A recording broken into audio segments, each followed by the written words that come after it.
Welcome to my channel. आप सभी को पता है कि एसएससी जीडी का भर्ती आ चुकी है और आज इसके बारे में हम डिटेल्स में जानेंगे। एसएससी जीडी की जो सिलेबस है, जो क्या क्या चेंजेस आई है एग्जाम पैटर्न में, ये सब कुछ जानेंगे आज इस सेशन में। तो चलिए फटाफट शुरू करते हैं कि एसएससी जीडी का जो भर्ती प्रक्रिया है ये अक्टूबर 27 से शुरू हो चुकी है और ये पूरे नवंबर महीना चलेगा 30 तारीख तक। इसके अलावा ये जो कंप्यूटर बेस्ड एग्जामिनेशन होगा ये जनवरी 2023 को होगा। इसका मतलब अगले साल होगा। इसके अलावा जो है वो कितना वैकेंसी है 24,369। इसका मतलब 24,000 से कुछ ज्यादा वैकेंसी है। और जो बीएसएफ वालों है उसके लिए एकदम बहुत ही खुशखबरी है कि 10,000 से ज्यादा वैकेंसी है और सीआईएसएफ के लिए 100 वैकेंसी, इसके और सीआरपीएफ के लिए 9,000 के करीब वैकेंसी है और एसएसबी के लिए 1,200 वैकेंसी है और आईटीबीपी के लिए 1,600 वैकेंसी है और असम राइफल के लिए 1,600 वैकेंसी है। इसके अलावा एसएसएफ जो है, एसएसएफ के लिए भी ये 100 से कुछ ज्यादा वैकेंसी है और एनसीबी के लिए भी 164 वैकेंसी है। इसके अलावा जो एज लिमिट है वो 18 से 23 साल होगा और आप सभी को पता है कि जो एससी एसटी है उसको 5 इयर्स का रिलैक्सेशन मिलेगा और ओबीसी को 3 इयर्स का और एक सर्विसमैन को 3 इयर्स का रिलैक्सेशन दिया जाएगा। इसके अलावा जो गुजरात दंगे में मारे गए हैं विक्टिम है उसकी फैमिली को 5 इयर्स का रिलैक्सेशन दिया जाएगा। इसके अलावा हम सब देखेंगे, ये तो क्वालिफिकेशन हो गया। इसके अलावा जो एजुकेशनल क्वालिफिकेशन है उसके बारे में भी बात करेंगे। एजुकेशनल क्वालिफिकेशन एकदम मैट्रिकुलेशन, इसका मतलब है क्लास 10 तक की लगेगा। जो क्लास 10 पास बंदा है इसके लिए ये जॉब एप्रोप्रिएट है एकदम से। इसके अलावा जो एनसीसी वालों को 5% का नंबर मार्क्स मिलेगा। जो एग्जामिनेशन होगा उसका 5%। पहले क्या होता था कि उनके 100 में से 5 मार्क्स मिलती थी जो सी सर्टिफिकेट वाले हैं, और जो बी सर्टिफिकेट वालों है उसके लिए 3% और ए सर्टिफिकेट वालों के लिए 2% मार्क्स मिलेगा। इसके अलावा जो है अप्लाई प्रोसीजर हम बाद में बात करेंगे।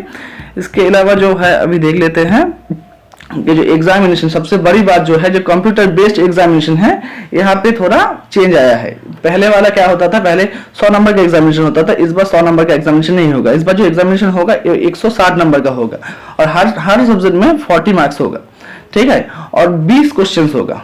हर एक सब्जेक्ट में 20 क्वेश्चन होगा। जैसे कि मान लो कि जीआई पार्ट थे, पहले वाले जीआई पे में 25 क्वेश्चन थे, लेकिन इस बार 25 क्वेश्चन नहीं होगा, इस बार 20 क्वेश्चन ही होगा, लेकिन हर क्वेश्चन के लिए 2 मार्क्स होगा, यानी 40 मार्क्स। इसके अलावा जो जनरल नॉलेज है वहाँ पे 20 मार्क्स की क्वेश्चन होगी, 20 क्वेश्चन होगी, उसके लिए 40 मार्क्स होगा। इसके अलावा जो जनरल अवेयरनेस है वो भी इसके साथ काउंट हो जाएगी।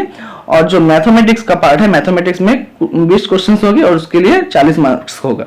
इसके अलावा इंग्लिश और हिंदी, जो इंग्लिश वालों है उसके लिए इंग्लिश, जो हिंदी वालों है उसके लिए हिंदी। इंग्लिश और हिंदी के लिए 20 क्वेश्चन रहेगा और उसके लिए 40 मार्क्स होगा। और जो टाइम है, पहले टाइम 1.5 घंटा मिलता था, इस बार टाइम 1.5 घंटा नहीं, इस बार टाइम सिर्फ 1 घंटा 60 मिनट्स को दिया जाएगा। इसके अलावा जो सिलेबस है, सिलेबस वैसे ही है, सिलेबस में कुछ चेंजेस नहीं किए गए हैं, फेरबदल नहीं हुआ है, जैसे ही थे वैसे ही है। इसके अलावा जो फिजिकल एफिशिएंसी टेस्ट होगा पीईटी, जो जिस बंदा रिटन में पास करेगा उसके बाद जो एग्जाम होगा पीईटी का, उसमें क्या होगा, जो 5 किलोमीटर का दौड़ना होगा। लड़के वालों के लिए 5 किलोमीटर की दौड़ होगी 24 मिनट में और लड़की वालों के लिए 1.6 किलोमीटर 1600 मीटर का रेस होगी, वो भी 8.5 मिनट्स में। इसके अलावा जो हाइट है, हाइट 170 सेंटीमीटर चाहिए और फीमेल वालों के लिए 157, ठीक है। इसके अलावा जो पहाड़ी रीजन होते हैं, गोरखा लोग होते हैं, उसके लिए थोड़ा हाइट में थोड़ा उसको छाट दी जाती है। इसके अलावा जो होती है, ये सब जो मैं डाउनलोड किया है, मैं ssc.nic.in से भी डाउनलोड किए हो। अगर आप किसी ने चाहते हो तो वहां से डाउनलोड कर सकते हो, ये ऑफिशियल वेबसाइट है। इसके अलावा जो है जो चॉइस फिलिंग, जो एकदम मोस्ट कॉमन चीज है चॉइस फिलिंग, उसके बारे में बात करेंगे। चॉइस फिलिंग में आप देख लेना, जो यहाँ पे जो है चॉइस फिलिंग, मान लो कि बीएसएफ सीआरपीएफ, आप सभी को पता है कि जो ज्यादा मार्क्स जाएगा वो एनसीबी में ही जाएगा। एनसीबी या एसएसएफ जो है यहाँ पे ज्यादा मार्क्स जाएगी।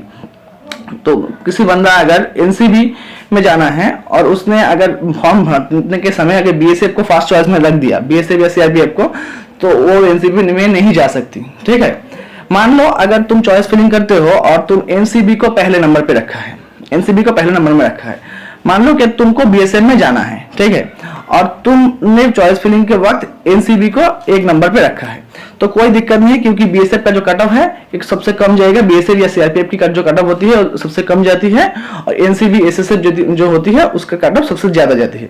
इसीलिए अगर तुमको चॉइस फिलिंग करना है तो ध्यान रखना है इस बात को कि जो कट ऑफ ज्यादा जाएगा उसको पहले रखना पड़ेगा। जैसे कि मान लो कि अगर चॉइस फिलिंग करूं तो ऐसे ही करूंगी, जो एनसीबी है उसको फर्स्ट नंबर पे एनसीबी, उसके बाद एसएसएफ, उसके बाद सीआईएसएफ, उसके बाद एसएसबी, उसके बाद आसाम राइफल, उसके बाद आईटीबीपी, उसके बाद बीएसएफ और उसके बाद सीआरपीएफ, ऐसे ही करना है।